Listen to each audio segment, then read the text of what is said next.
Bad Mondays. By Handyman. Chapter 45. A Load of Bull. The train was especially rocky the first time he regained consciousness from being shook from side to side. The room was dark with the barest hint of moonlight sneaking in through the closed window blinds. He scarcely noticed that he faced the ceiling before the bleariness at the edge of his vision, the cold sweat that clung to his skin like a film of ice, and the burning in his head compelled him once more to delve into oblivion. He just barely registered that there was something wet and heavy on his forehead before all went dark. The second time he came around, he was on his side, his vision completely blurred, his hearing warped. Everything sounded as if he were underwater. Faint light filtered into the room, so he figured it was daytime. The train was not moving, everything still and quiet except for his raspy breathing. He knew he said something, or made some kind of noise at least. Perhaps it was a cough. He didn't have time to linger on the thought, for he drifted off again. He came to twice more, again when the train was moving. It was twilight, the uncovered window allowing him a glimpse outside, and he could see the first flakes of snow that evening. He had drifted back to sleep after that. The second time it was night, but the light in the cabin was on again. His mouth felt parched, his head still burned, but not as bad. His temporary escape from the dreamless void was rescinded, and the darkness claimed him prisoner once again. When he finally regained full consciousness, he could think clearly again. The train was lying still and unmoving, though he could hear shouting from outside. The window blinds were closed, but sunlight could still be seen creeping into the cabin. They must have stopped at a station. He lay there for a while, trying to get his senses back, entertaining the dancing phantasms in the periphery of his sight that simply had to be the result of the fever fucking with the information his eyes were sending his brain. You know, the sort of delirious nonsense you saw when you were just too sick to get out of bed. He noticed several things in order. Firstly, his auspex, Handy having finally decided to call the power something for the sake of convenience, was taking longer than usual to start up. 1, then 2, 5, 15 people in the near vicinity, most of them outside the train car. It didn't spread as far as it usually did and hurt slightly more as each new tug on his mind came into focus. He blamed it on the fever. The next thing he noticed was that he was lying on his back, and that he was covered in a blanket. Funnily enough, the terrifying implication of that fact was not the next thing he noticed. Instead, that honor belonged to the fact that his throat was very, very dry. He would have loved nothing more than to find a lake and promptly drown himself in it long enough to quench his thirst. Speaking of thirst, he must have been out for several more days, because that little annoyance of his was back again. It could go fuck itself until Handy was good and ready to get on his feet and take care of it. He still had another week before it got really bad. Then Handy noticed he was wearing a blanket. Comprehension dawned, and his panic began to rise. Then and only then did Handy try to say something intelligent, and spring into action to do something about the fact that somebody had entered the cabin while he was asleep. Ablebble. And he promptly flopped off the seat and onto the floor. Turned out trying to spring into action after being floored by a bad fever for a few days was pretty fucking stupid. The aches and pains from his little adventure in Manhattan still remained, though they were replaced in urgency by the awful cramps from lying in one position for too long. His shoulder blades, the joints in his arms, wrists, ankles, knees, everything seemed to pop and crack with each movement as he pushed himself up. He felt so stiff, but by God did he need that rest. Fever or no, he did feel marginally better. At least he was warm. He stifled a small cough. Good news, he was still in his armor. Bad news, the bits of his armor he had managed to take off were nowhere to be seen. Furthermore, his packs were placed on the other seat in the cabin where they had been opened. He lurched across and grabbed the packs, rummaging through them. His sack of old magic pages was there, as were the amulet, the strange drawing chrysalis wanted that had gotten him into this mess, and a chisel? When the hell did he get a chisel? It didn't matter. There was also the strange crunched remains of a dried leaf he didn't remember stuffing into his pack. Must have been from that time in the forest or something. He also found his little grooming kit, a book, along with the few bits and bobs he had purchased at the festival from that old shyster posing as a retired court mage. Nothing seemed to be missing that he didn't already lose in the greenwoods, and nothing seemed to be added, except that chisel. He tossed that away, just in case it was cursed or something. Don't look at Handy like that. By this point, you would have done the same. He tossed his packs back onto his seat and looked around for where his helmet had gone, finding it stored in a shelf above the seat where he had lain. The shelf above this other seat, however, was filled with a stranger's possessions. He looked at the door, noting that the catch was unlocked. Fear shot through him. Had he been captured? Had the guards found him out? Had they chased the train and now kept him locked in here for safekeeping? Was he trapped? He knew he was being tracked somehow, but he thought he could have bought himself enough time on the train to the fever. He had been out for days. Oh fuck, they had had plenty of time to catch up to him. The hell was he going to do? The door to the cabin slid open, and a slightly delirious Handy turned to stare into the face of a slate-grey pony. The mare looked up at him with a bored, half-lidded expression before blinking, a slow and deliberate action. A light purple, neatly trimmed mane framed her face, a straight line from one ear to the other demarcating where her fringe ended and her face began. Her eyelashes had so much mascara that it was as though her eyelids were defined by one long, elegant pen stroke each, while the eyelids themselves had a soft purple eyeshadow that matched her mane. Her eyes, however, were dull as a rock, which was odd for a pony. No bright colors, just a very light sea green, the color of the ocean tide as it clung to the shoreline as the water receded. Also odd for a pony, she was fully clothed in a blue frock from neck to haunch, with a hole for her tail. Handy just sort of blinked at her. Nothing, not a blip. He could sense her, she was there, but her emotions were. Well, it was frankly weird to feel. Everything was steady, even, ordered, not so much as a tremor or flicker. If she had been surprised to see him walking about, there was literally no way of knowing. Oh. You're awake, she monotoned. No inflection, nothing. Handy contemplated slowly reaching for his hammer. Are you better now? What? Handy croaked. She blinked slowly. I asked if you better now. Yet. A little, he said, not quite sure what to make of the pony. Good, the train will be leaving in another hour. Blink. Can you let me in? Why? Handy asked, noticing he was, in fact, standing in her way. Because it is my cabin, she replied evenly as she hoofed into an opening in her frock and pulled out what looked to be a ticket. The number 29B matched that on the door. He wasn't sure whether it was his fever-addled mind, or the blasé way in which the pony reacted to him, but Handy did step aside. The mare walked in, closed the door behind her, flipped the latch, and climbed up onto her seat.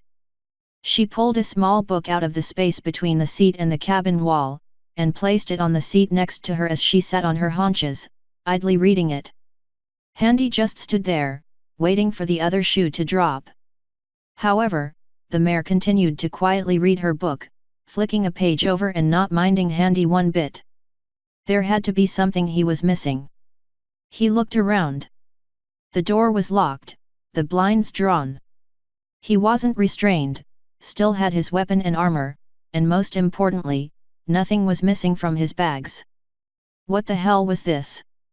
Who was this pony? He reached out with his auspex, the effort straining him in his condition and forcing him to sit down. No, nobody was in the air above them. If there were Pegasi, none of them happened to be flying. The train car was mostly empty. Was every single one of those signatures a guard? He couldn't tell from here, he had to see. He shimmied over to the window, causing the mare across from him to glance up once at the movement before turning back to her book. He gently lifted the blinds by a sliver to spy on some of the ponies outside. No, none of them looked like soldiers. One or two had conductor uniforms, and at least one was covered in soot and dirt, likely a guy who worked on the engine. The rest were just normal-looking ponies. There was even what appeared to be a family with several kids. He released the blinds, caught up in this bizarre reality. There was no way he had gotten away scot-free after being conked out for 3 days. What happened? He croaked before he coughed into his fist to clear his throat. What did you? I mean, when did? How did you get in? I unlocked the door. She didn't bother to look up from her book. Well, ask a stupid question. How from the inside. Train cabins are assigned keys, she said, producing a key from somewhere, holding it in her upturned hoof. It was small and made of iron. You are given a key when you produce your ticket for the assigned seats, so no pony can enter your cabin and access your belongings when you are out of the cabin whenever the train stops. The security is solid, like a rock. Handy could not say he cared much for the monotone, but at least it didn't sound grating or condescending. Hell, if anything, it was a plus. He wasn't sure how he'd handle people shouting or screaming or panicking. Really, this was actually a refreshing change of pace. Are you a guard? A very slow blink. No. Are you a criminal? It took him a moment to decide how he wanted to answer that. No. But I mean. You know who I am, right? No. A long, awkward pause. Why would I? Why would you? Where have you been the past year? Living under a rock? Yes. Oh. Why? Handy asked before going into a small coughing fit. Because it's my job, she explained, holding aloft her book about mineralogy. I inspect mines. I prospect veins. I advise on quarry safety. She paused after explaining what she did with her life. It was a long pause. Another long, slow blink. It's very exciting. I can imagine, Handy conceded, squinting at the mare, unsure of what to make of her as she turned back to her book. They sat there in awkward silence for some time. Awkward for Handy at any rate. She wasn't a guard, didn't know who or what he was, and didn't as much as blink when she first saw him. Even more bizarre was she didn't seem to care either. It was at least a few minutes before they heard the squeal of the engine as the train shuddered to life once more and chugged along the rail lines. Handy had so many questions, but right now he was still processing everything. As he was in no condition for sudden movements or antagonizing anyone, he decided to focus on the facts. He wasn't currently arrested, the mare before him wasn't making his life difficult by shouting his presence hither and yon, and he was still making good distance away from Manhattan. So, progress. Corinthium, she said suddenly, rocking Handy from his thoughts. What? His voice sounded marginally better, but by God could he use some more water. He coughed lightly. The pendant in your bag. She gestured with a hoof. That's right, she had been looking through his stuff. A rising sense of indignation crept up from within but was subdued beneath the suffering of his fever. God, he was probably not going to be feeling 100% for weeks now. It fell out. The gem is worked Corinthium. Corinthium is a metastable allotrope of carbon, like diamonds. Very rare. I've never seen one outside of the Rockology Museum of Winnipeg. She blinked. It's a very nice rock. Thank you. It is also enchanted. Very hard to do. How can you tell? Handy asked, suddenly very alarmed. He hoped to God Chrysalis hadn't tried yapping at the strange mare handling the pendant while he was out cold. Oh God, please don't let her be that stupid. The corruption in the lattice work. It's very subtle, but Corinthium should be red in hue. This one is clear, with a hint of blue. It has been enchanted. Oh. Well then. That's right, Handy admitted, trying and failing to think up a way out of this particular line of conversation. But you shouldn't go rummaging through people's things like that. I'm very sorry, she said in that same dull voice. There was a pause, and then she went right back to her book, leaving the human sitting there wondering what that was all about. The train rocketed along the track and the train car rocked gently as it went. Eventually Handy had to ask. Why? What did you? He managed, pointing to the discarded blanket and the folded up, slightly damp towel lying on the ground. The mare looked up. You were sick. For some reason, her even tone kept Handy feeling like he was being spoken to as though he was a young child. My sister was sick once. I had to take care of her. Mineral salts. What? Mineral salts. Dissolved in water. She pointed to the folded cloth on the ground. Good for fevers, seeps into the skin over time. Cools inflammations, helps clear sinuses, eases headaches, and helps cool the body temperature. Fever is a bit more than a head cold. I know. Baths are better, but it helps quicken the recovery. What kind of minerals are these? Handy asked suspiciously. Yes, the vampire addicted to a healing substance that was applied to the skin, and who drank blood to recover from wounds, questioned the rock pony's home remedy to treat fevers. Have patience with Handy, he was slightly delirious right now after all, and thought it was reasonable to instantly question these kinds of things as if they were inherently ridiculous. He'd get better. The best kind, the mare said simply, looking at Handy evenly. She didn't say anything further which, if anything, just raised Handy's suspicions even further. His eyes were drawn to her baggage on the rack above her head, and he briefly wondered what secrets this mare was hiding. That brought up another question. You didn't tell anyone I was here? No. Why?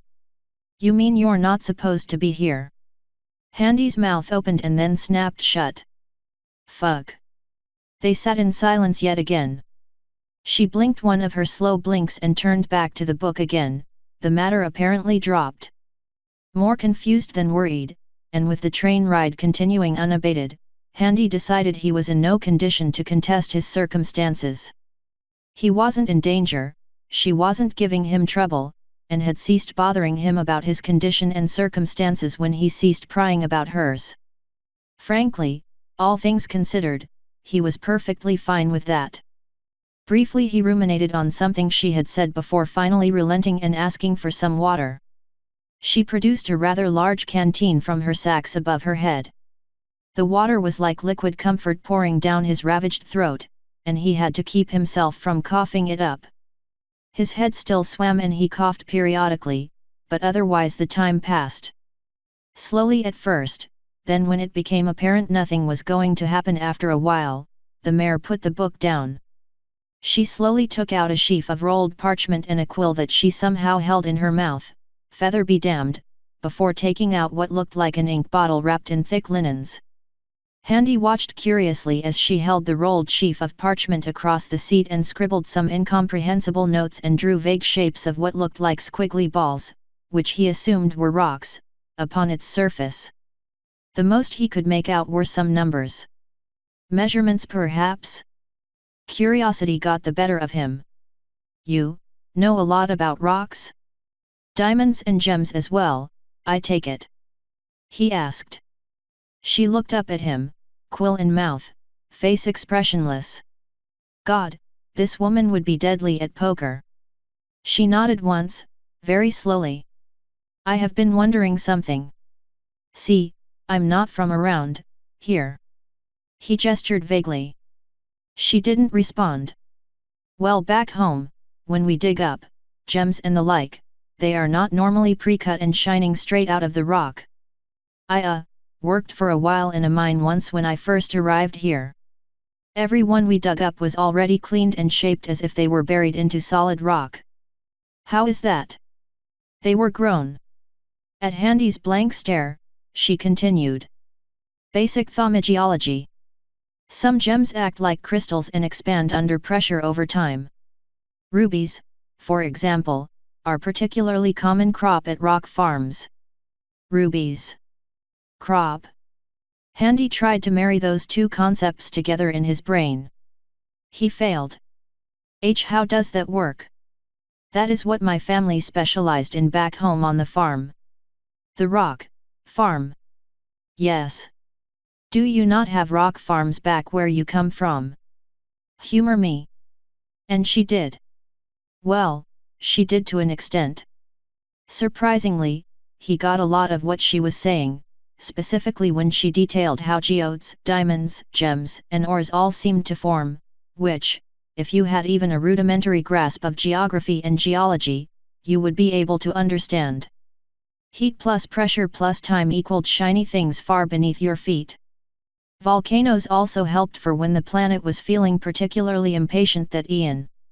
She didn't use those exact terms, but he got the gist of it. The fuckery began when she compared these naturally forming geodes, crystal, and gems as Handy knew them to the ones that were grown. As was typical any time he asked about anything remotely related to magic, he got terms and words thrown his way he didn't understand, and had to politely ask the mayor to explain things to him in lay terms. One of these days, he was just going to grab Crimson, sit her down in a room with him, point at a magic book, and yell "Educate me!" Long story short, whatever effect magic had in this world didn't stop where the ground began. What was possible through immense geological formation over phenomenal scales of time was also possible through magical incubation in certain rock types. What was bizarre and an acknowledged mystery of modern geology was how these grown gems were identical to their naturally occurring brethren. The same also apparently applied to crystals, which resonated strongly with magic. That was a misuse of the term natural, considering the world he was in, but Handy wasn't sure of calling one kind igneous and the other agrarian as the mayor did. He was no geologist, but that sounded like those would be incorrect terms, but he'd leave the intellectual slap fighting to the people with the rock boners and not challenge the matter. So, effectively, what's the difference between the two? Handy asked at last. Resonance, the mayor explained, now muzzle deep in another book. This one was titled Rock Watching the Professional's Guide.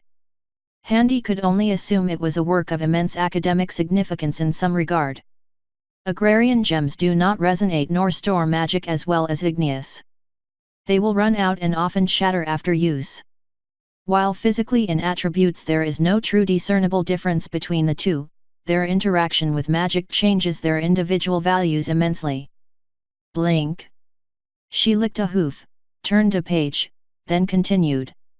Agrarian gems are collected and usually used as a cheap source of decoration, or ponies trade them as a kind of hard currency, particularly by merchants traveling across borders. Diamond dogs hoard them, as do dragons, who also eat them as food. Wait, dragons eat gems? Finally, a reaction. Her right eyebrow rose questioningly. Sure, it was only by, 5 millimeters, but it was still a reaction. Handy opened his mouth to continue the question but decided to close it before he made himself look even more foolish. Weird, he remembered Felix, or Ferrix, or whatever his name was, the dragon from the tournament. He had seen him eat meat. Sure, why not? Giant fire-breathing lizard went with the territory, but gems too? He didn't see anything like that. Also, the dragon back in Changeling Town didn't count.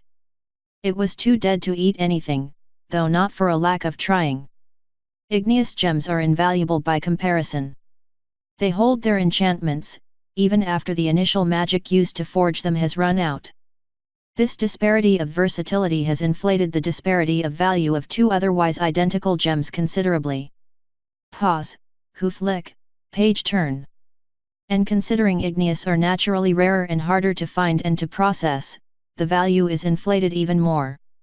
Handy's mind was brought back to one merchant he saw in Blackport and the two baskets of gems he had on his stall. One piled high and cheap, the other almost empty, and each individual gem worth more than the entire basket sat next to it. He had to ask. So if I had one, ruby. Let's say. He paused for a cough. His head still ached, but this was genuinely interesting to him now. The size of my fist that was agrarian in nature. I could maybe buy myself a room and meal for a few nights? With a bit of change on the side. She nodded. Yet if I had a tiny sliver of a ruby, say, half the length of one finger. He pointed an index finger to the roof to give her an idea of scale.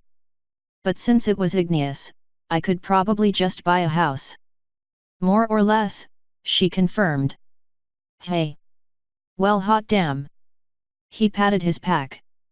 So my pendant, what did you say it was? Corinthium. Igneous. Very good. How much would it be worth?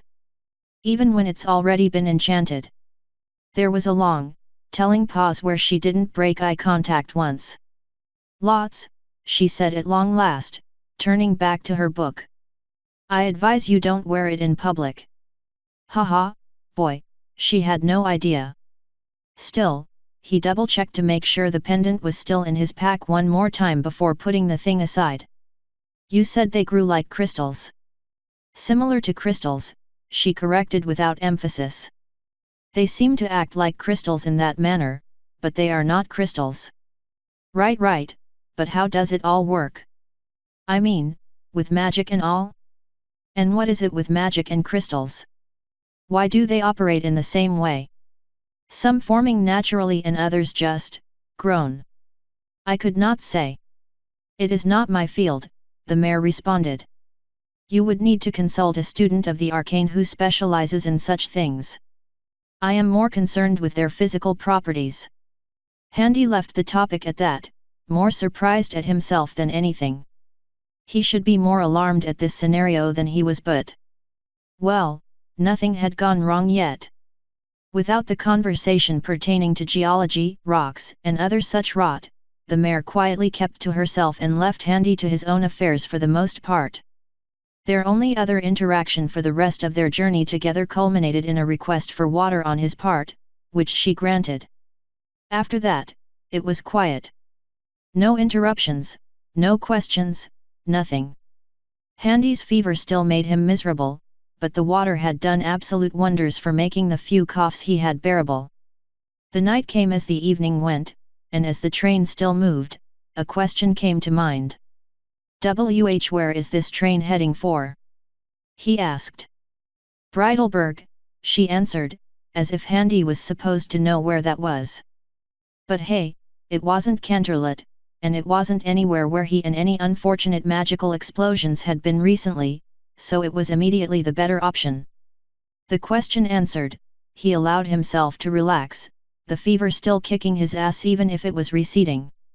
He suppressed his auspex, the pain and effort that caused preferable to the pain suffered by letting it run loose while his body was being ravaged. The carriage remained comfortably quiet after that, and at some point he drifted off without meaning to. She was there in the morning, having woken up before him, wordlessly preparing her gear to leave. She said a brief farewell before hefting the bag of, apparently, rocks onto her back and leaving the cabin. He locked the door behind her, but not before double-checking on his pendant. She was no thief, did not give one damn about him or his reputation, or where he had come from, which was a refreshing change of pace, and had kept mostly silent and to herself, keeping things short and to the point otherwise. That frankly made her the best conversation partner he had encountered in years. He probably should have asked her name, but then he'd only have to give his in return. And that'd be no end of trouble. Dash equals dash. It was an earth pony this time, if you must know. That was besides the matter, don't worry about it. He left her where she'd wake up, safe and sound, and only took what blood he needed. Although the surprising taste of peppermint was... No, don't worry about it. It was fine. As soon as he could get away with it, he'd go right back to animal blood again. She was already asleep and shouldn't remember a thing, a nightmare at most. It'd be fine. He swore that the next time he found a farm that reared pigs, he'd try his luck with one. Honest. He had left the train behind not long after that mare had left him alone in that cabin. Breidelberg was not his destination, the Badlands were, and the train wasn't going anywhere near there. He had taken his opportunity by removing his armor. All of it. He had packed it up, opened the window at the first stop with plentiful cover, and had made a run for it. He had pushed his auspex to its furthest extent, fever be damned, so he could make the short distance to the Treeline without tripping across some random pony. From there on, he had slogged it on foot in a rough westerly direction, or at least he had planned to until he found convenient transport. Somehow the equestrians still hadn't found him, and as much as he didn't want to let his guard down, he simply had to allow himself the occasional rest every now and again. He had followed the roads, but only when there was tree cover nearby, diving out of sight as soon as he got a whiff of someone drawing near, on land or overhead. He got especially wary on days with prominent cloud cover. Those were times he definitely walked off the road, just in case some Pegasus had been hiding behind the damn things. He had found the whistle stop close to the end of the second day and had figured that was as good a time as any to sate his bloodlust before it got troublesome. He had only noticed the cloaked mare entering the inn beside what seemed to be an ill-maintained crossroads by chance. He had been raiding the clothesline of one of the locals that night, taking what appeared to be good material, to salvage it of course. Bed linens, tablecloth, whichever, planning on using it to patch his tattered mess of clothes and fix his cloak so he wouldn't be running around like a wardrobe malfunction waiting to happen. Didn't know a damn thing about darning or sewing, but he'd learn, damn it. God, he hated winter.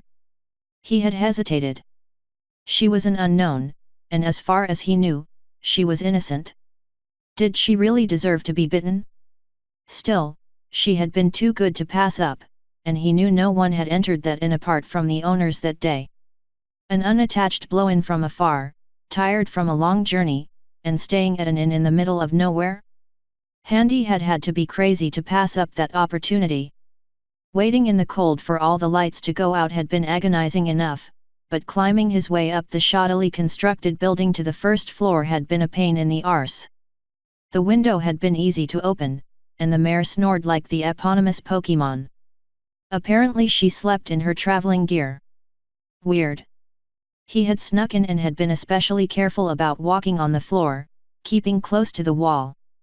He had gotten what he came for, and had gotten out. No fucking around.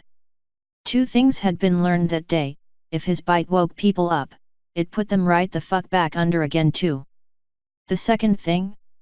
Blood highs, for all their healing properties, did fuck all for his fever. Like zilch, nothing. Fuck you, Handy, you were stuck with your illness for its duration. It was getting better, yeah, but damn it all, getting rid of it would have been nice. He had exited the inn and sprinted away into the night, keen to put some distance between him and the small hamlet. A full week since then and he was still traveling. His little experiments darning his clothes had nearly ended in disaster for his tunic, which was now more tablecloth than it was the original fabric. But live and learn. At least his clothes were now patched up, even if a hobo wouldn't be caught dead in them. Carrying his armor was a pain. Hell, wearing it all the time was a pain, but it was easier over the long haul. He needed to be quick more than he needed to be safe, so it remained off for now. He avoided major settlements and got disturbingly good at stealing food, more so from people's store sheds and passing sharecroppers than actually breaking in somewhere and raiding the pantry. That was not to say he didn't break into places. They were usually storehouses and tool sheds and other kinds of outbuildings, mostly just to find a place to get a few hours sleep away from the chill and elements outside. That led to more than a few occasions where he had to skedaddle from ill-gotten bed rests in the wee hours of the morning before somebody caught him. He left more than a few country ponies thinking their homes weren't safe from winter-bound critters looking for a free meal. He needed to find a train, or hell, be able to just use the main road without having to ditch dive every other hour since he had a lot of ground to cover.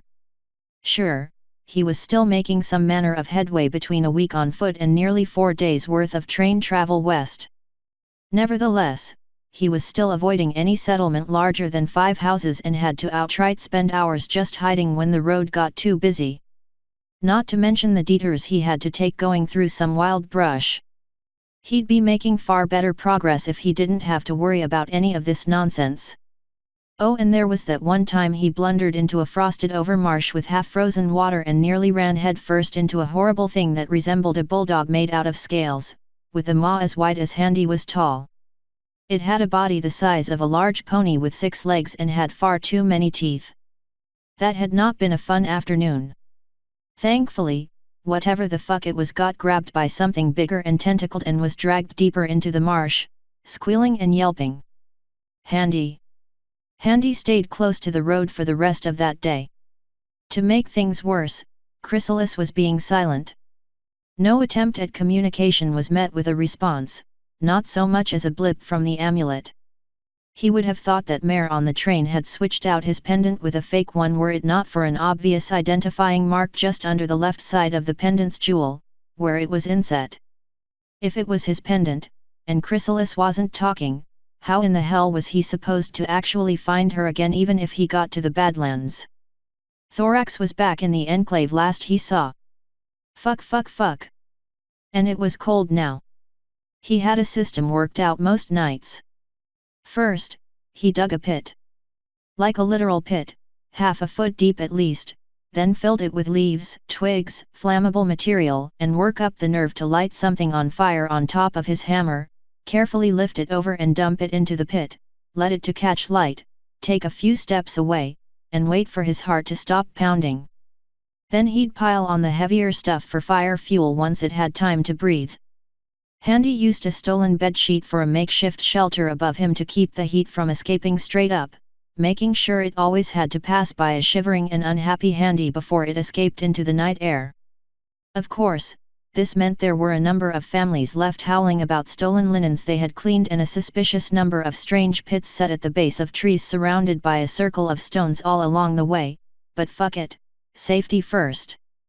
Handy needed fire to prevent hypothermia, so he made do as best he could given his conditions, even if it meant he had to constantly keep it maintained some nights. One night, he lit his torch and willed it to point him in the direction of Lepidopolis, just to double-check he was still in the right direction. Oh, west, not as if he hadn't been going that direction anyway. It flickered, stuttered, and then suddenly pointed north. Handy's brow furrowed, and he willed it to show him the way to Lepidopolis. It kept pointing north of his position. He looked around the tree he was staying behind. It was on a hill behind a copse, separating it from the road by about a dozen meters. What in the hell? North wasn't anywhere near where he wanted to go. He looked back at the torch curiously and willed it to take him to the Badlands. The flickering blue flame turned west, ignoring any influence from the light breeze rolling around his makeshift camp. He then willed it to take him to Chrysalis. It pointed north. He willed it to take him to the Badlands, near where Lepidopolis was. It bent west. He willed it to take it to Lepidopolis. It bent north. He willed it to take him where he would be physically nearest to Chrysalis. It bent west again. What the fucking fuck? Okay, what the hell? Something was drawing its attention north whenever he actually wanted to get to Lepidopolis. It had never acted like this any other night. Was he near something that could change the torch's decision? Curious in spite of himself, he kicked some dirt into his fire pit. He had slept plenty last night and hadn't made much progress today, having had to hide from the busy road. He wasn't comfortable anyway, so he decided to do another slog before turning in for the night.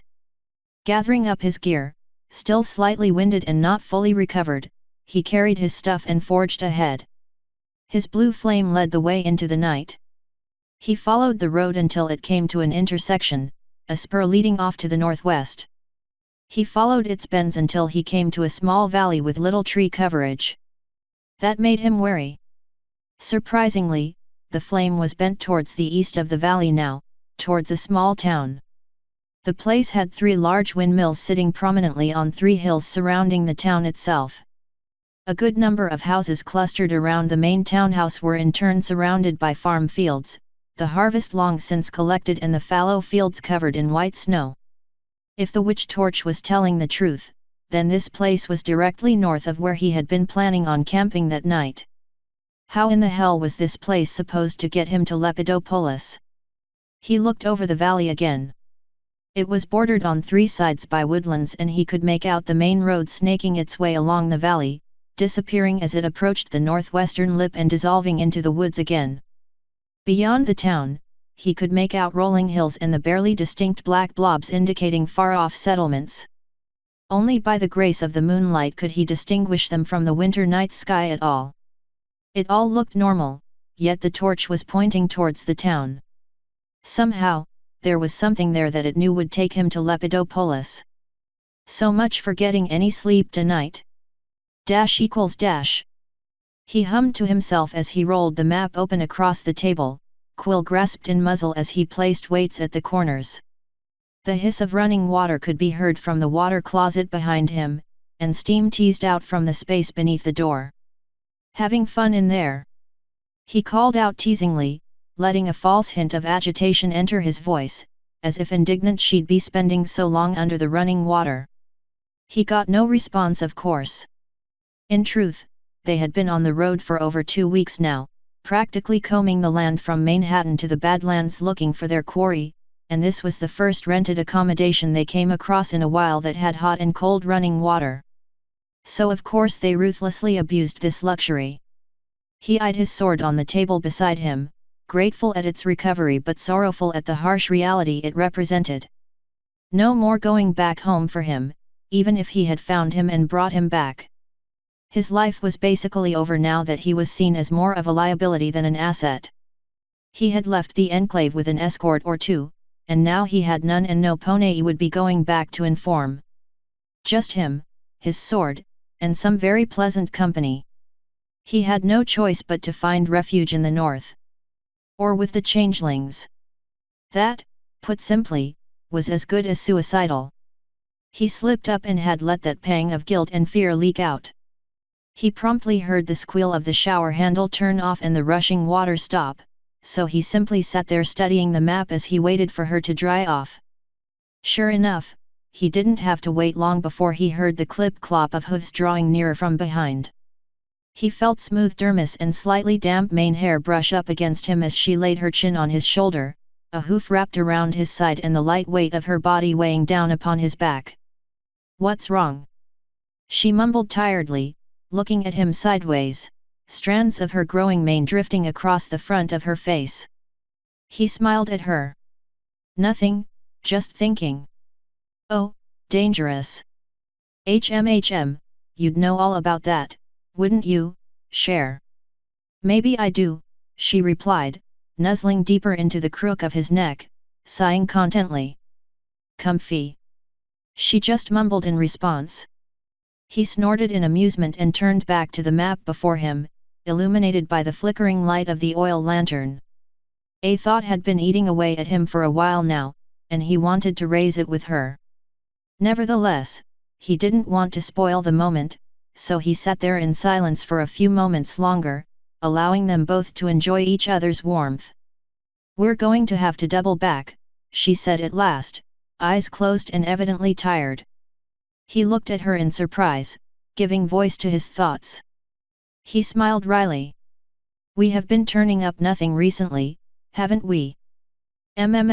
She agreed, shifting to maintain comfort. "We must have passed him by now.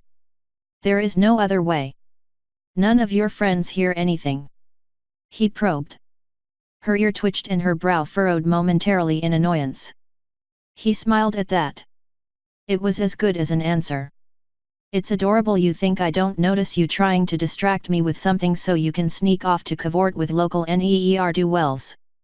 "I said nothing," she said with the merest hint of a harumph, swatting his side with her tail. "So I take it they haven't seen nor heard anything either?" he asked. "No. Yours? I know which towns and cities have branches, but I run short on contacts the further from the coast I get. You should work on that." "Perhaps." He sighed, rolling the map over and shifting his weight, eliciting a grunt of disappointment from his companion in the process. His horn lit up and he turned the oil lantern off. But perhaps we should worry about all of that in the morning, Yet, she relented, with a tired yawn, no sense fretting now. It's not as if he's just going to. There were few things that can truly, honestly, scare the shit out of a changeling, but being blindsided, truly and utterly blindsided, was one of them. Even in the darkest of caves, with the direst of assassins on their tails, a changeling would always have some forewarning, even if it was only a second prior to being stabbed. They were never truly and utterly taken by surprise. Thorax had absolutely no forewarning that there was anything on the other side of their shack door before it got kicked in and a great big, shambling, malformed thing stumbled through the doorway, shouting muffled nonsense. Thorax reacted immediately, lighting up her horn and firing bolt after bolt of magic at the thing's center of mass. Silver moonlight streaming through the doorway silhouetted the thing, and the flickering from the strange blue light it swung only served to exaggerate its hulking form. Bright flashes of green magic impacted its chest and blew off chunks of whatever it had for fur, casting nightmarish shapes and shadows about the dark room. When she paused, a waft of acrid smoke drifting off her horn, Jacques struck, leaping at the thing with the lantern clasped in his magic. His sword had fallen off the table in the confusion, leaving him with no time to fumble about looking for it. He collided bodily with the thing, and both forms fell back into the corridor beyond. The thing dropped its light as Jacques went at it with hooves and blows of the iron-cast lantern.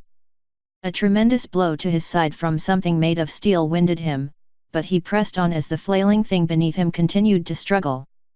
While that was going on, Thorax couldn't get a clear shot, so failing the ability to blast the thing insensate with magic, she sought to do the next best thing. Murder. Her horn lit up, and she went for the drawers beside the bed, opening one and withdrawing the stiletto she kept there and turning, ready to wait. She blinked as she spied the blue light on the floor. It was a torch, one that wasn't burning the carpet it was touching. She had seen that before. She looked over at the dark fighting forms again, hesitating for just a moment longer. No. No, it couldn't be. The world did not work that way. Not after all this time spent in the mud and the dirt in the backside of Equestria did something like this bucking happen. She lifted the torch in her magic and tentatively approached the fighting pair, her blade held behind her head. Handy? She asked as she approached. Jacques. Jacques, stop. What? He shouted back, before getting clipped over the head and dropping the lantern. Stop, I think that's handy. Sure enough, Jacques stopped his struggling, as did the thing beneath him. The torch was passed over, and the blue light revealed the prone form of the human, swaddled as he was in a monstrous mishmash of fabrics tied and held together for warmth, smoking, and slightly charred from Thorax's earlier blasts. His form had been distorted underneath them, giving him a hulking, monstrous shape. His face was almost entirely covered, and a pair of very familiar eyes, one of which was now bruised, glared up at Jacques. Oh, Jacques squawked in surprise, his face adopting a stupid expression before smiling awkwardly. Handy, hi! And so it was that Handy's fist crashed into the unicorn's jaw with all the force of a furious Irishman. Dash equals dash. The entire time. Handy had moved on from the violent greetings and straight to the angry Q&A portion of his unexpected visit. That was what friends did, right? Right. Thorax had to put on a show when the concerned landlord who had rented out the shack to the lovely pair of ponies earlier that very evening came out to investigate the disturbances he heard. He had been reassured it had only been a case of some rabid wombats that had made a nest in the shack. She even showed him the claw marks they made on her flank. With a hasty out-of-sight assembly of sticks and junk to vaguely resemble something that might have once been a nest, Thorax had managed to convince the landlord. What immediately followed were several hurried apologies and an offer of free room and board. Calm down, Jacques said wearily, lying diagonally on the shack's only bed. The good thing about winter? Plenty of ice.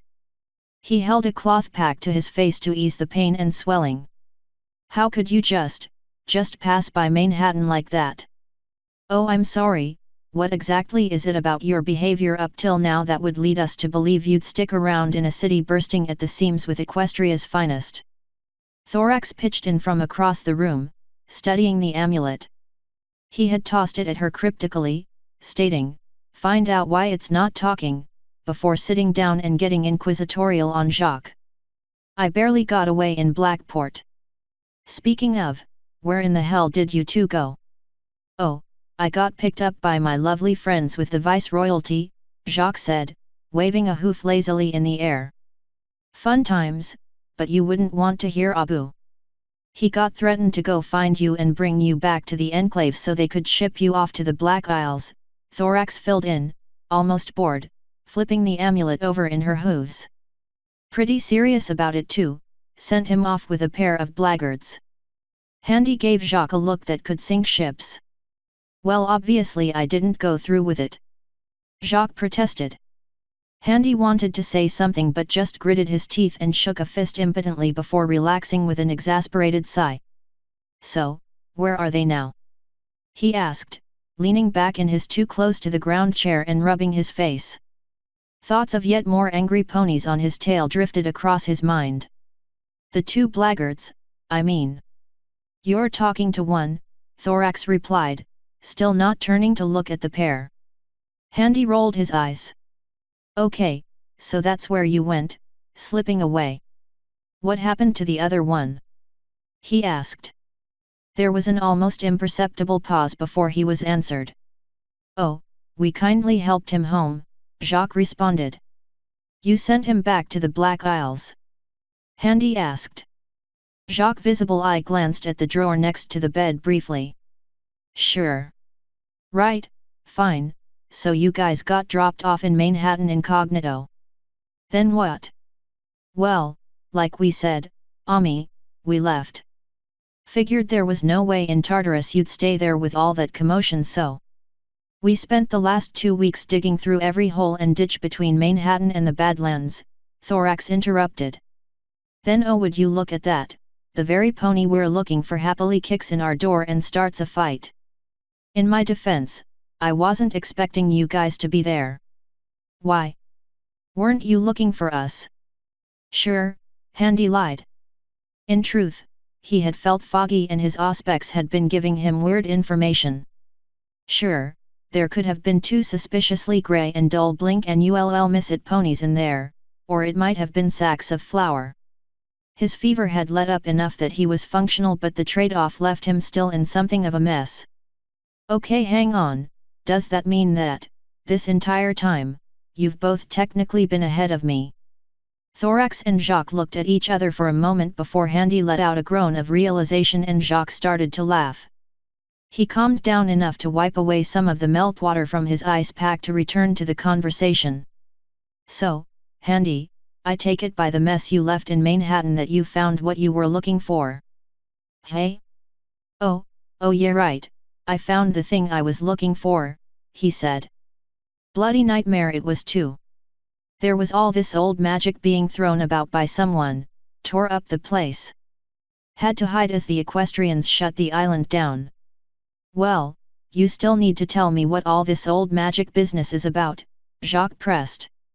"Don't bother, he doesn't tell any pony," Thorax added, throwing the amulet aside for the moment.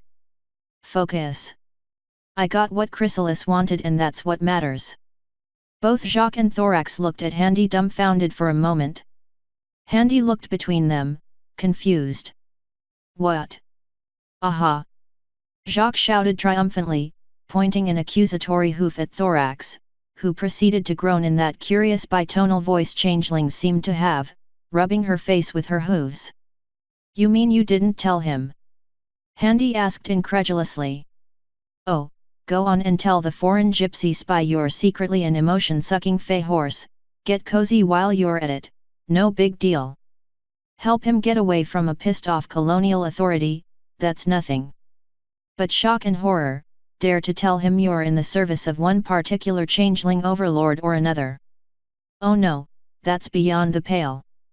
"That's not the point, Handy," Thorax growled. Jacques was laughing in the meanwhile. "Well, what is the point then? Thorax looked away. I'll tell you later, bon camarade.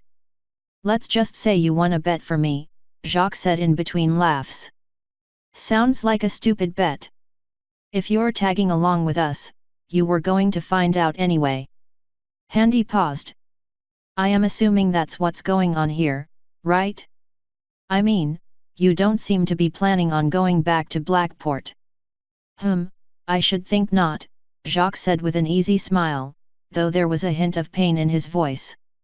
I shall work something out in the long run. I can't believe this. Handy lifted up his now extinguished torch and glared at it accusingly. Of all the things. Well, you know what? Not even going to complain. I'm going to crash in that other room tonight. Any questions? No? Okay. What, have you been planning on sleeping outside? Thorax snarked. Yes, Handy shot back, tugging on the abomination that he had the gall to call winter gear, torn and scorched as it was from Thorax's delightful welcome, bits of it coming off as he did so. I've had to improvise in order to stay out of sight this whole time. Because, you know, this is Equestria, and I lack the appropriate papers. Oh, and I may have been involved in an explosion in a major equestrian city. Little worries like that. You can't keep that up, Thorax protested. Well, what do you suggest I do?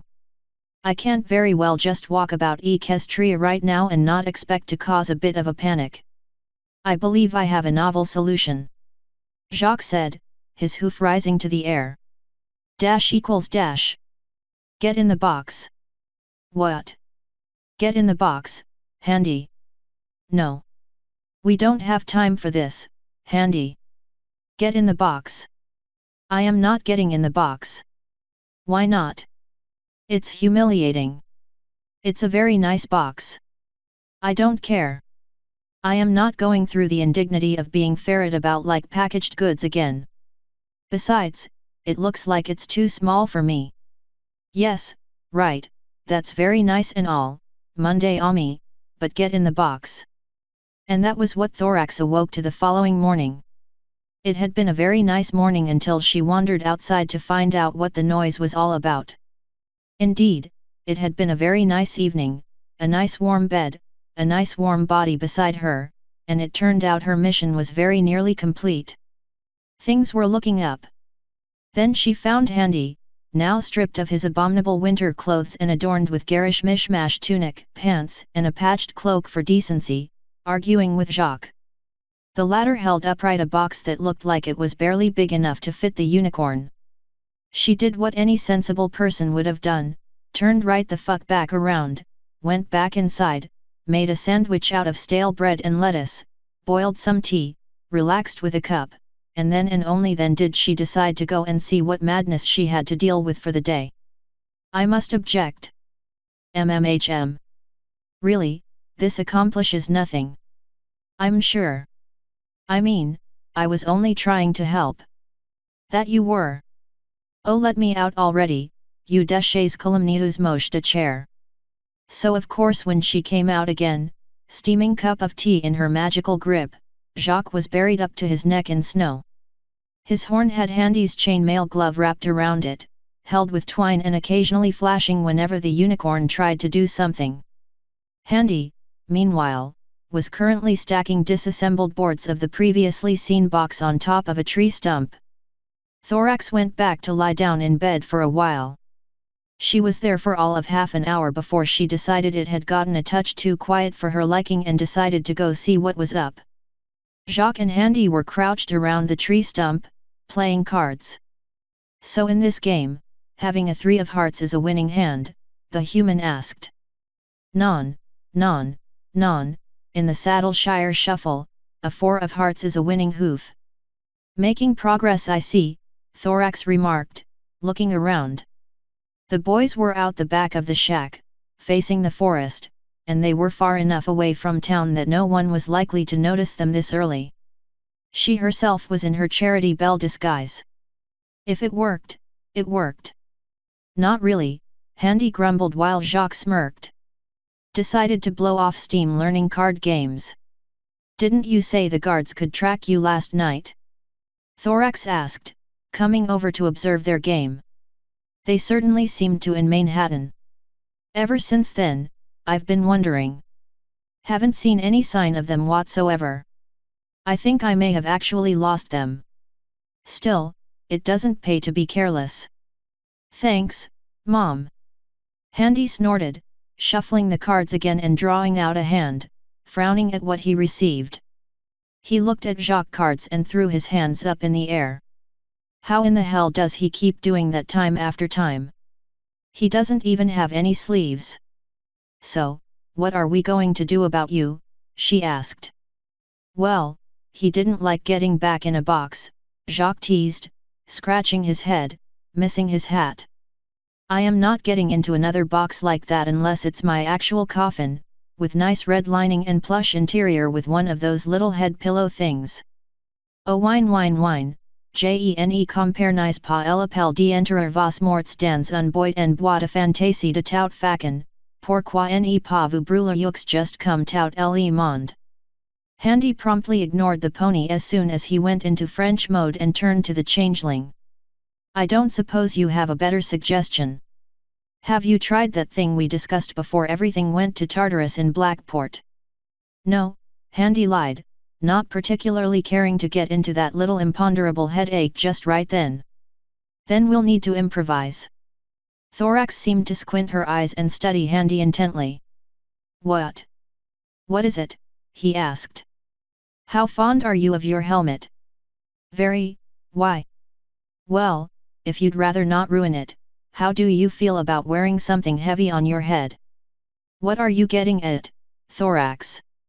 Maybe nothing, maybe. She looked around. There were several logs piled up against the back of the shack for fire fuel. There was an axe nearby, and if she could just find some woodworking tools. Wait here. Where are you going? Jacques asked. Here and there, don't worry about it, Thorax said as she trotted off. Jacques and Handy just looked at each other. Dash equals dash. Whittling away at wood can be fun, for some. Doing so for hours and hours, over and over again, failing and breaking the thing you had been working on again and again could be a right pain in the arse. So it was that Handy, with a little help from Jacques, worked away at Handy's little disguise. It was ingenious, simple, and utterly, completely and absolutely insulting to the human that he didn't think of it sooner. Meanwhile, Thorax, who actually knew half a damn about how to sew, worked the more workable portions of Handy's improvised winter coat as an addition to his patchwork deer cloak. By that evening they had done it. Two relatively short horns, carved from wooden logs, sat in a pile of sawdust and wood chippings, as did two strange boots that looked like they attached to the legs just north of the shins. Said wooden constructions were rubbed raw with a cloth that had been impregnated with ground stone and oil to sand away at the horns to smooth them out. Then their lengths were scoured by blades to make the wooden patterns less obvious, and to make it look like they had naturally grown into their shapes before they were painted black. I feel ridiculous, Handy confessed, standing in the middle of the room with his new disguise. Gone was Handy the human. Before them, cloaked from head to hoof, head obscured by a hood that allowed for his horns and face to lay hidden behind a veil, stood a minotaur. This is never going to work. Well, why not? No pony can see your legs, and we already accounted for your hoof prints with those boots. I feel ridiculously Dutch wearing these clogs. And we even fixed your face. Handy just glared at him. Well fine, go about waving your image in ponies' faces. See where that gets you. Smart arse, Handy admonished. He lifted a leg up, pulling back his closed cloak. It looked ridiculous. Anyone who got a good look at his legs beneath the cloak would see these boots for the fakes they were. They were basically just a cover designed to hug Handy's real shoes. He'd place it over his shoe like a wooden slipper, slanted from the toes up to his shin. The back portion would then be slipped on, and he'd tie them together with thick string through several small holes dug out of both just to keep them on. The bottoms of each boot were carved to make a vaguely hoof-shaped indentation on the ground whenever he walked. A bit extravagant but necessary in winter given how distinctive a human's footprint was. He had wasted a silly amount of time previously covering his tracks in the snow up until now. It wasn't detailed, and it wasn't pretty, but it worked. Still, by God, that bottom-heavy feeling on his legs was going to take some getting used to. The horns were held to his head by a strap around his crown and another over his scalp to keep them from falling down. It was ridiculous, but it was cover. He was, after all, a sick minotaur in a foreign land in winter. Of course he'd wrap up well. He still had his doubts about the plan, but if it worked well, then it worked. It'd certainly solve a lot of problems. He flexed his gloved hands. It also meant he could use these out in the open without a single issue arriving from it. Why the hell didn't he think of this before? All right, I'm going to test this out, Handy said, a little unsure of himself. Jacques gave him a reassuring smile while Thorax just rolled her eyes. Handy flexed his hands and eyed his bundled armor in a sack stored the next room over through the doorway. He could really use that sense of security right now, but people would get suspicious if the sickly minotaur blundered around with armor under his voluminous robes, made out of bedsheet linens. God, Handy needed new clothes. Or hell, his regular clothes he had all the way back in Gethrinia with all of his other nice things. But waste not want not, even if these sheets had been wanted before Handy decided to waste them. He left the shack. First things first, make sure the landlord wouldn't get suspicious of his two current occupants having a stranger over to visit. That would take some further improvisation. Sure, he sorta looked like a minotaur from a distance, but the only minotaur he ever saw was a big bastard. Handy's legs were also shaped wrong. Sure, they were hidden from sight, and he could fool people by disguising his footprints, but he couldn't fake a tauric walking gait. He'd need to think of something. He left the shack, took a left turn down the hill until he came upon a road, only notable as such thanks to a fence demarcating where it met a farmer's field and the wet slush that had furrowed into the snow from the passing of a wagon earlier that morning. He went to the landlord's house the next hill over. On a whim, he picked up a rather long and gnarled-looking tree branch off of the ground, tore away the twigs and smaller branches attached, and made it into a walking staff. He paused before the door and checked himself, patting down his robes made from linens, his cloak, his hood, his veil, and his gloves. His horns were still in place. He was forgetting something. Oh right, the gate. He stooped over and leaned on his staff and forced a few coughs out, forcing his voice to go hoarse. He'd probably not pass for a minotaur in the prime of his life, but an old taur? Maybe he could get away with that. He knocked on the door. The landlord was a chestnut brown earth pony who seemed surprised at Handy's presence. He stood there, looking up at Handy with wide eyes and a slack jaw. Handy immediately felt like he had made a terrible, horrible, awful mistake. Well, bless my stars, been a long time since I seen a tour about this country. What can I do you for, sir? Handy blinked. Well, that's one way to greet a complete stranger. Ahem. I have just come about, looking for a pair of friends of mine, Handy blathered, slightly taken aback by the pony's joviality. Time to roll with it. They told me in their letter they'd be staying in this town for a few days. Could you do a sickly old minotaur a favor and let me know if you've seen any pony like them? He asked, his tone gravely, his accent hidden beneath a hoarse voice. He added a cough for emphasis. Ah well, I'd be happy to help. What did they look like? What immediately followed was a brief description by Handy along with a couple of names, a surprised reaction from the landlord, and the darndest thing about him renting a shack to folks fitting that description just the other day. You look cold, mister. Why don't you come on in for a spell? And no. Thank you, you're too kind. Nonsense. You must be tired from the road. Look at you, you're clinging to your walking stick for dear life. Honey? Put on the kettle. Really, Thank you. I'd just like to go visit my friends, if you'd allow me. Oh, of course, of course. Sorry, it's just been so long since we had a minotaur visit our little corner of Equestria. You look cold, are you sure you wouldn't mind warming yourself inside? There's a fire going. I'm sure, Handy said. He noticed the pony looking a bit closer at his face, and he suddenly realized he had no way of mimicking a minotaur's muzzle.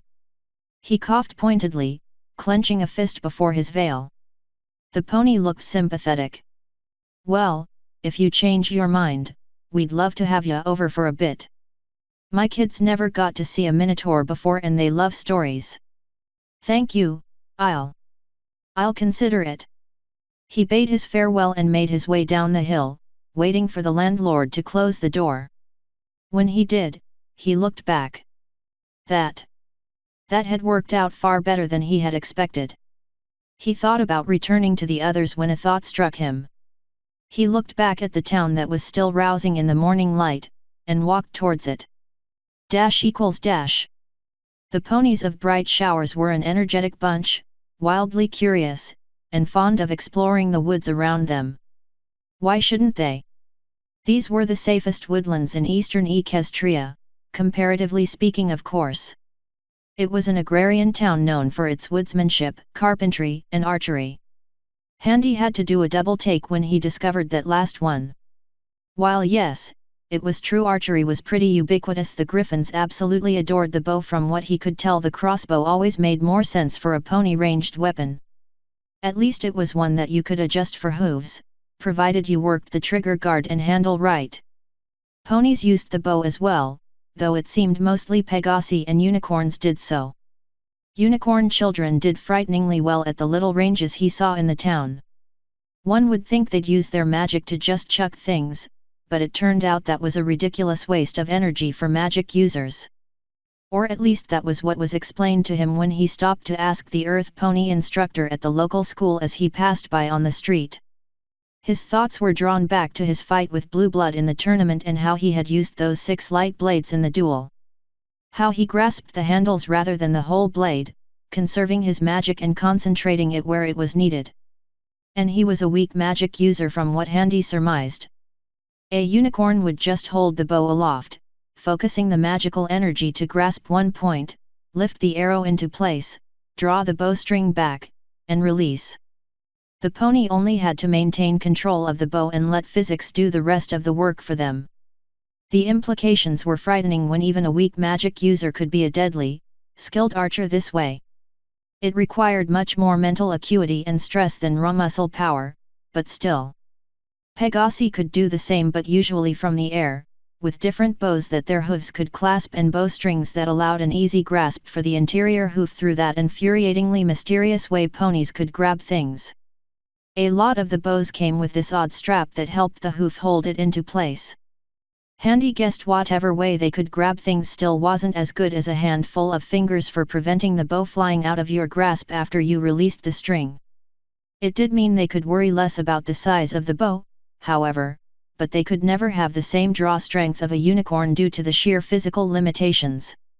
That didn't seem to stop the Pegasi colts and fillies he saw having an utter blast perforating their targets with disturbing accuracy. Earth pony children fared much poorer and had a far less range of abilities, having to learn to balance on 2 hooves, spread wide like he had seen Jacques do before. It was so weird to see ponies standing like that, but apart from a bit of wobbling shenanigans now and then, they seemed to manage surprisingly well. The older ones could balance themselves completely to the point of moving about on 2 hooves temporarily to reposition themselves. Their bows were usually short and compact, and they got a surprising amount of draw power out of them. The youngest failed adorably with their tiny bows, the power behind them often knocking them off their hooves with each shot. The older, more experienced boys were, kind of terrifying. A thought struck him. Ponies did not hunt. These woods had little to no monsters apart from that one swamp he had wandered into. That meant he was likely looking at the latest crop of ponies eager to sign up to the local militias as archers come wartime when they were not at home farming. He quickly moved on from that thought.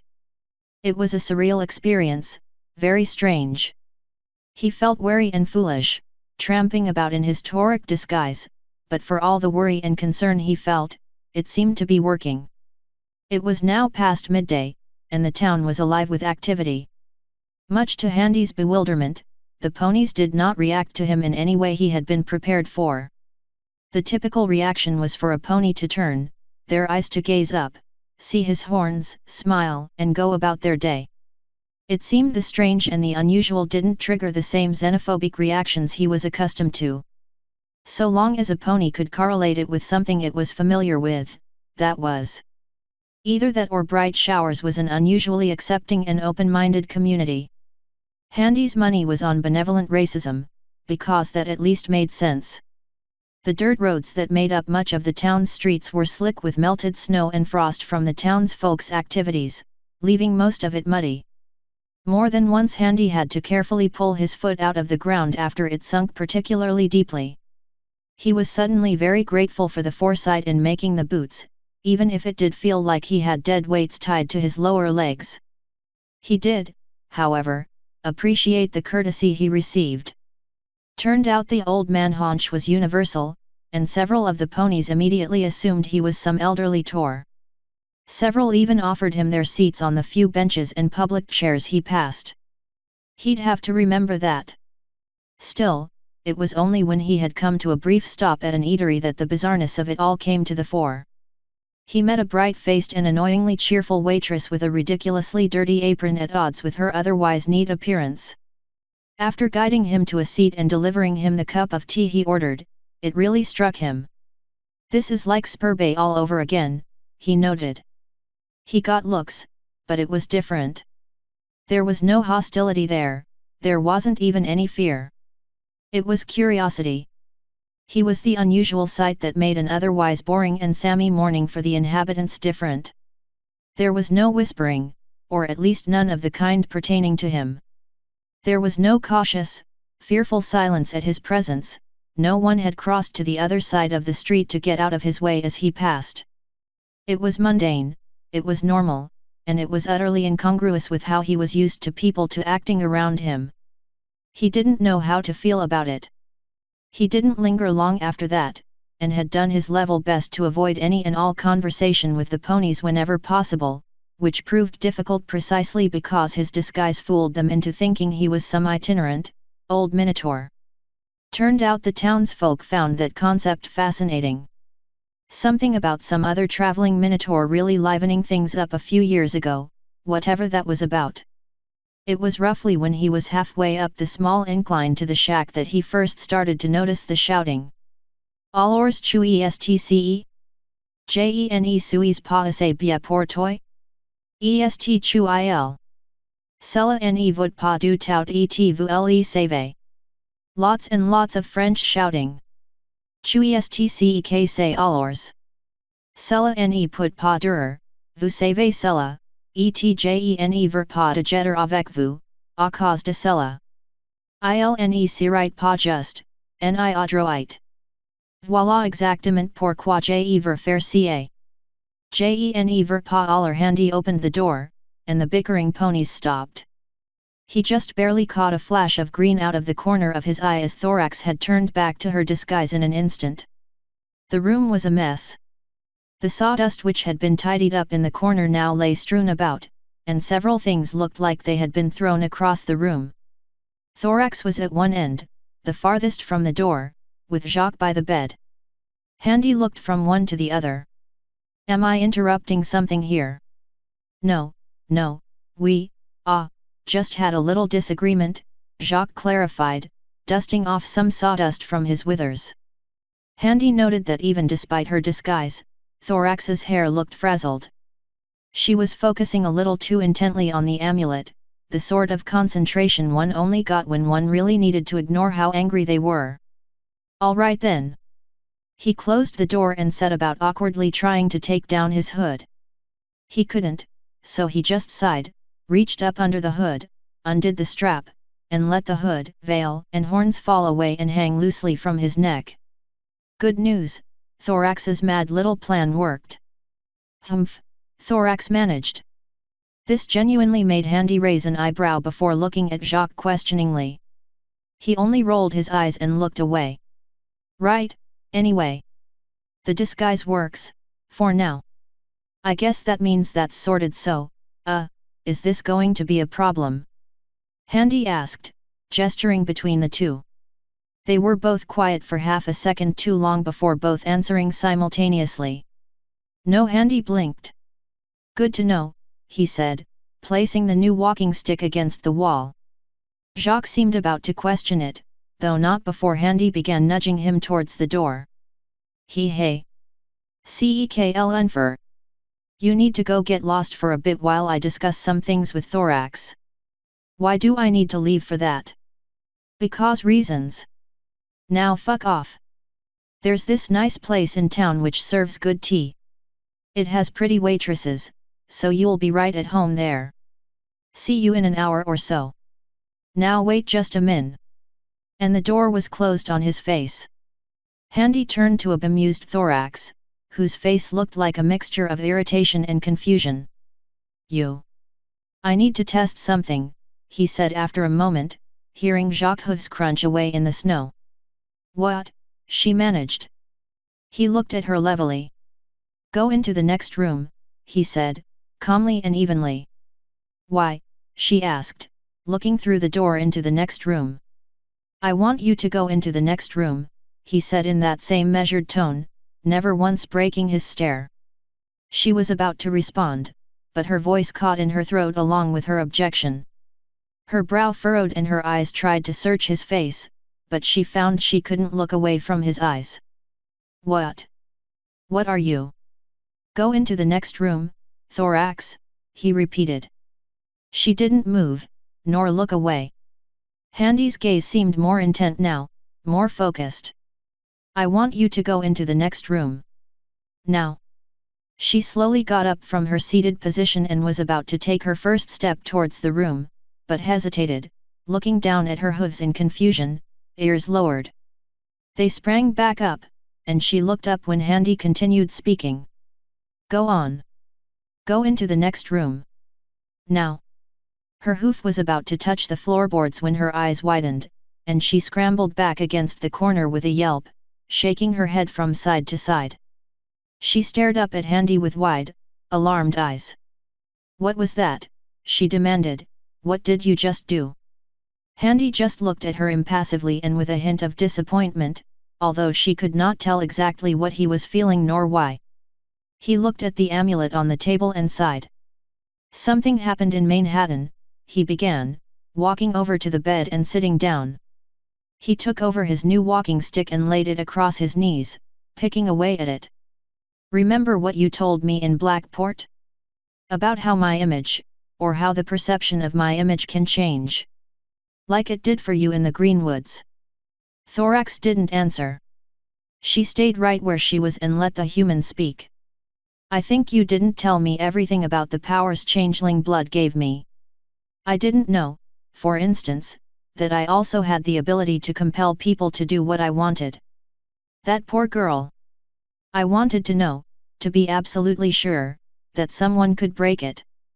That it was suggestion and not, something else instead, he said, looking up at her pointedly.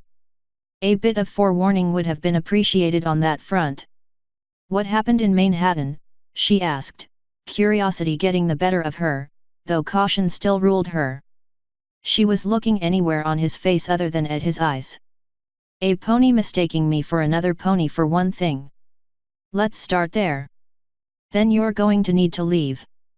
What? She shot up. Leave? Why? Because I am going to take a shower. Oh. It's been so long since I had the chance to have a proper one, and I am not putting up with yours nor Jacques Bull. He caught himself, considering he was now effectively cosplaying as a bull man, lovers spats while I'm enjoying one of the only genuinely good things to be had around here. Go into town, grab a bite to eat, sort your shit out far away from me for all I care. But for right now, we need to talk. Fine, Thorax said tersely, looking at the amulet. We still need to fix that. Agreed. Now, I'm going to need you to be very clear, he said, laying the stick aside. From start to finish, leaving nothing out, tell me what you saw in the forest, and how it's different from when you shapeshift, from your own perspective. Dash equals dash. But he's right there. Calm down, Private, the sergeant said. The day guard had his helmet removed and was looking over reports at a low table in the command tent. The encampment was small, largely because they needed to be on the move at any moment. The Earth Pony and Unicorn complements were held back.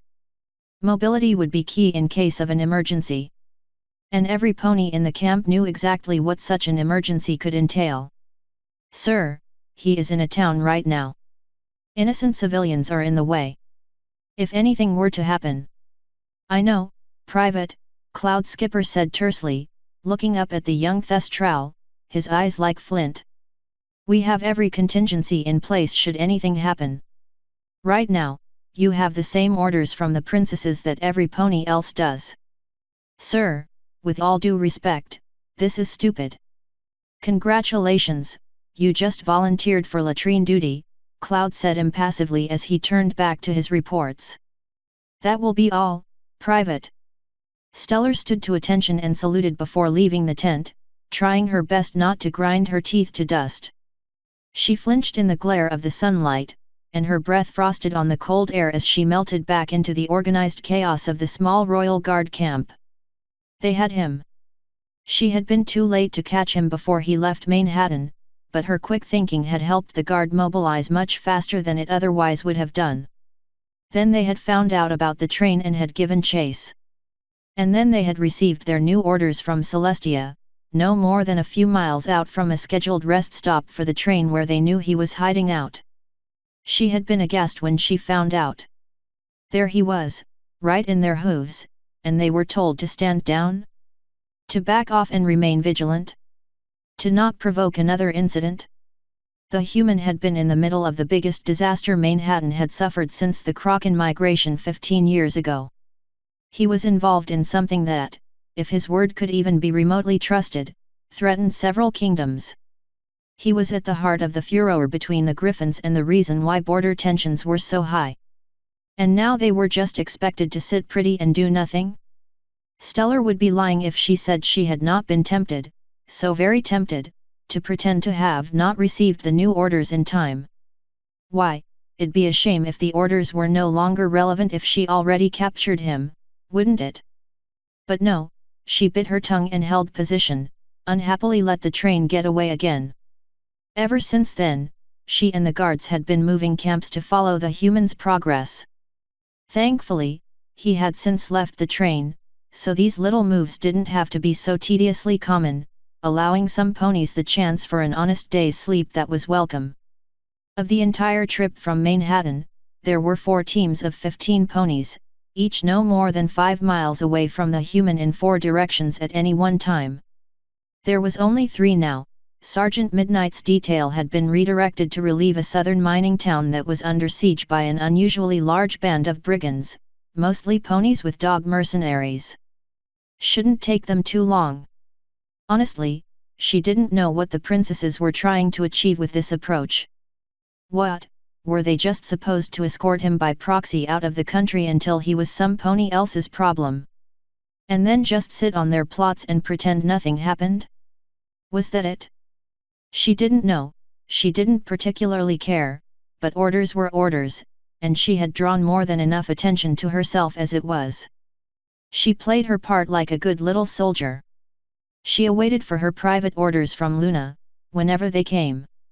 As the first Nihensha of the Queen of Starlight in 1,000 years, and the first to become so out of necessity and not out of merit, she could ill afford to make her people look bad by being ill-disciplined. At least no worse than she already had. Private Eclipse. Hey! She was ripped from her thoughts by the address. She was looking at a dull, grey-coated pony with a metal helm. The pins on his coat indicated him as a member of the Commissionate Corps. Mail, the pony said simply and promptly hoofed over a small, flat package before taking to the air without another word. Stellar blinked at the retreating pony and then looked down at the package she had instinctively grabbed with her mouth. She had to try very hard to resist the urge to sweat bullets. Commissioned Corps were in charge of special communications, especially between commanders in the field during wartime, as well as the delivery of privileged and confidential communiques in other matters. They were not used for mail call.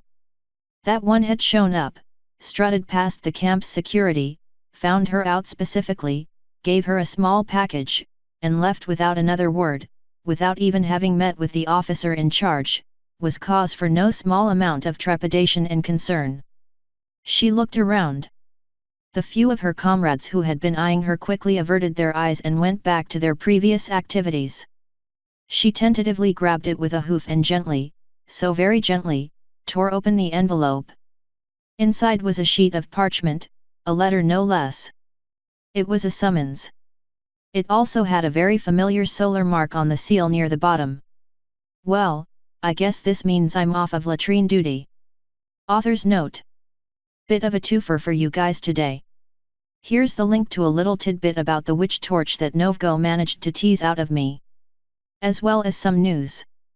Now, as for you people who don't feel like reading a blog about that, here's a question I've been asking my editors: if you, as you are now in life, were to be warped to any location so far in the world of Bad Mondays, where would it be? Assume for the sake of argument you know nothing about it beforehand and don't know about Handy, basically where would be your start location?